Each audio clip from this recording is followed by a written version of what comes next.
Assalamualaikum warahmatullahi wabarakatuh. Perkenalkan, nama saya Sri Utami dengan NIM 7012101144. Di sini saya akan menjelaskan tentang perencanaan strategi sistem informasi untuk meningkatkan pelayanan menggunakan metode Word and Pivot pada PT Pos Indonesia Cilegon, Banten. Video ini saya buat untuk memenuhi tugas ujian akhir semester PSSI yang diampu oleh Bapak Yerik Ramadhani MKom. Baik, saya akan membacakan materinya. Yang pertama itu ada hubungan antara strategi bisnis, strategi SI, dan strategi TI. Dampak potensial dari SI-TI pada industri, terutama bisnis, yaitu dalam strategi bisnis merupakan tempat di mana kebijakan-kebijakan bisnis diambil. Selain itu juga ditetapkan arah dan tujuan dari bisnis. Maksudnya mau dibuat seperti apa perusahaan tersebut dan juga perubahan seperti apa yang harus dilakukan agar tujuan dari perusahaan dapat tercapai. Setelah strategi bisnis ditetapkan, maka perusahaan memiliki arah dan tujuan yang jelas.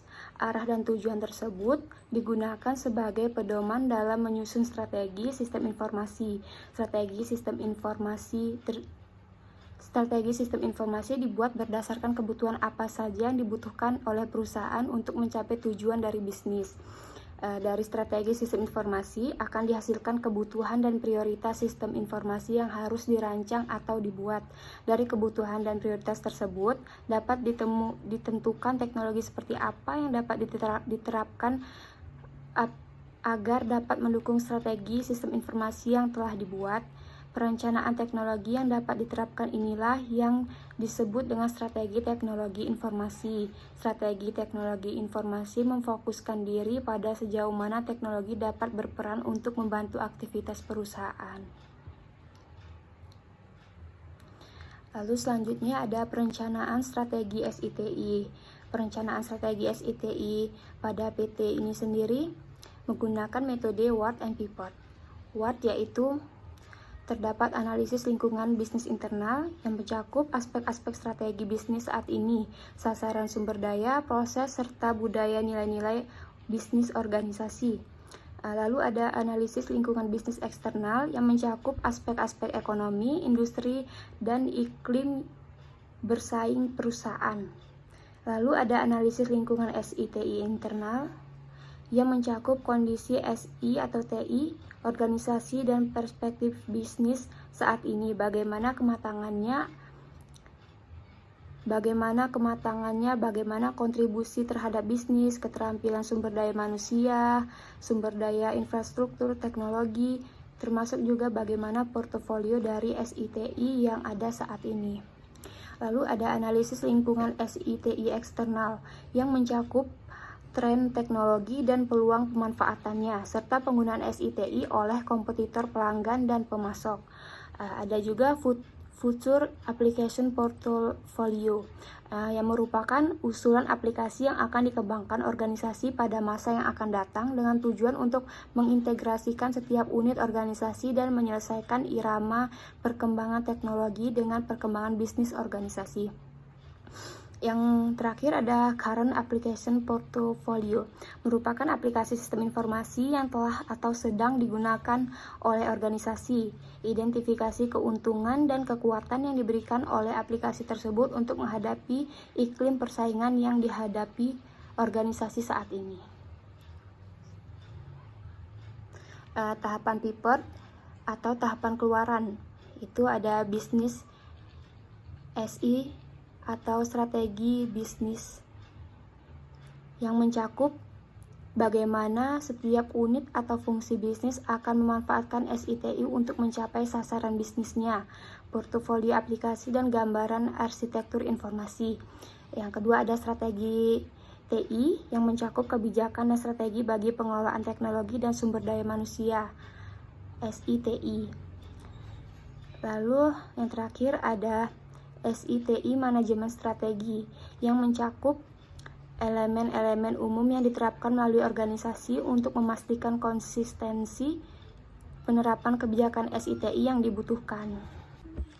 Nah, PT Pos Indonesia Cilegon, Banten ini menggunakan aplikasi yang bisa menunjang dan meningkatkan keuntungan perusahaan, yaitu aplikasi sistem informasi corporate Aplikasi ini diperuntukkan sebagai pelayanan terhadap perusahaan-perusahaan yang akan melakukan kerjasama dengan PT Pos Indonesia Cilegon.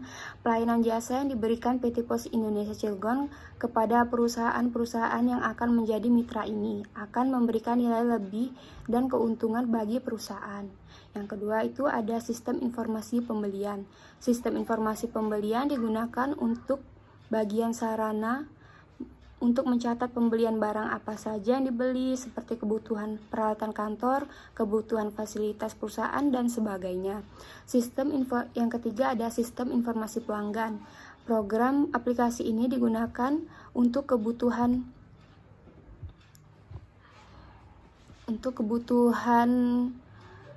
pelayanan kepada pelanggan. Dengan adanya sistem ini diharapkan manajemen dapat dengan cepat mendapatkan informasi tentang data pelanggan, statistik pelanggan yang masuk, dan sebagainya. Lalu ada SMS Gateway. Aplikasi ini belum dipergunakan di kantor pos. Untuk itu, dari hasil penelitian dan observasi, perlu dibuat sebuah aplikasi SMS Gateway untuk komunikasi dengan pelanggan setia mengenai info tentang produk atau yang lainnya. Yang kelima itu ada aplikasi informasi produk pos. Aplikasi ini sangat dibutuhkan untuk menunjang dan mengakomodasi kepentingan pelanggan akan layanan dan jenis produk jasa yang dimiliki perusahaan, sehingga dengan dibangunnya aplikasi ini dapat menambah nilai dari perusahaan untuk layanan kepada pelanggan.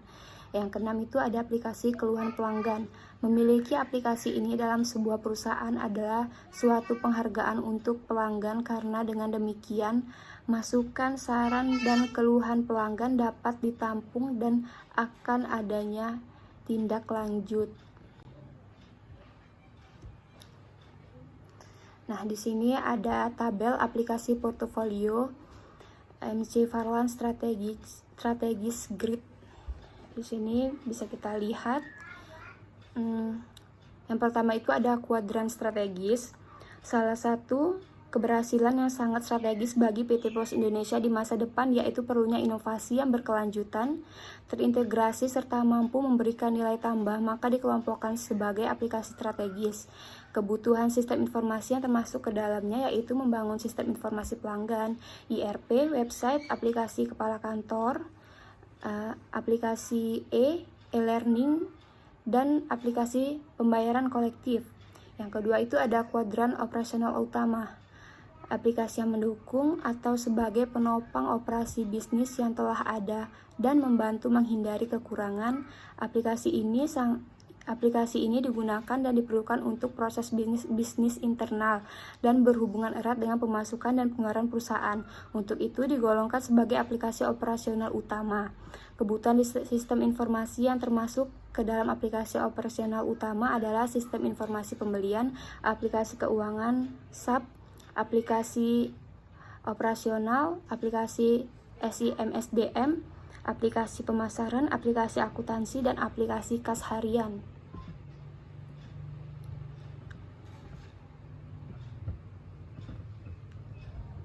Nah, lalu yang selanjutnya itu yang ketiga itu ada kuadran pendukung. Aplikasi ini untuk meningkatkan efisiensi bisnis dan efektivitas manajemen, tetapi tidak berfungsi untuk menopang bisnis atau menyediakan keunggulan kompetitif. Aplikasi yang bermanfaat tapi tidak kritis terhadap keberhasilan biasanya diperlukan untuk efisiensi dan mempertahankan mutu disebut aplikasi pendukung. Berikut aplikasi yang termasuk kuadran pendukung yaitu aplikasi SOPP atau pembayaran tagihan, aplikasi e-pos, kiriman surat dan barang, aplikasi RS Pos atau Wesel, aplikasi fund distribution atau pensiunan, bantuan sosial, dan lain-lain, aplikasi Office 2007, aplikasi Windows 7, email, SMS Gateway, dan aplikasi lacak kiriman pos. Yang terakhir itu ada kuadran potensi tinggi. Kuadran potensi tinggi itu adalah aplikasi inovatif yang dapat menciptakan peluang dan competitive value untuk memperoleh keunggulan di masa depan. Aplikasi yang sangat penting ini berguna di dalam kelangsungan bisnis PT Pos Indonesia Cilegon di masa depan. Kebutuhan sistem informasi yang termasuk ke dalam aplikasi potensi tinggi yaitu sistem informasi corporate, aplikasi Salesforce, dan aplikasi testimoni pelanggan, aplikasi keluhan pelanggan, dan yang terakhir itu ada aplikasi informasi produk pos. Baik, kesimpulan dari perencanaan strategi sistem informasi PT Pos Indonesia Cilegon, Banten, yaitu diperoleh bahwa perencanaan strategi sistem informasi pada PT Pos Indonesia Cilegon dapat digunakan untuk menyelaraskan antara kebutuhan strategi bisnis dan strategi SITI untuk mendapatkan nilai tambah organisasi dari segi keunggulan kompetitif. Yang kedua itu dengan adanya perencanaan strategi sistem dan teknologi informasi pada PT Pos Indonesia Cilegon, maka struktur organisasi perlu adanya penambahan bagian atau divisi lagi di dalam perusahaan, yaitu bagian sistem informasi dan teknologi informasi serta bagian layanan corporate. Hal tersebut agar perencanaan strategis dapat dilaksanakan dengan cepat dan berkesinambungan. Yang ketiga yaitu berdasarkan hasil analisis, maka didapatkan portofolio aplikasi SI mendatang PT Pos Indonesia Cilegon, yaitu sistem informasi layanan corporate, sistem informasi pelanggan, sistem informasi pembelian, dan SMS gateway, aplikasi informasi produk pos, dan aplikasi keluhan pelanggan.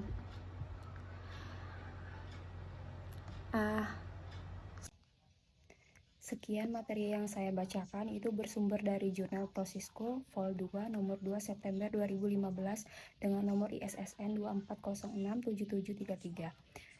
Sekian, apabila ada kesalahan kata, baik ucapan atau tingkah laku yang saya buat, mohon dimaafkan. Billahi taufiq wal hidayah. Wassalamualaikum warahmatullahi wabarakatuh.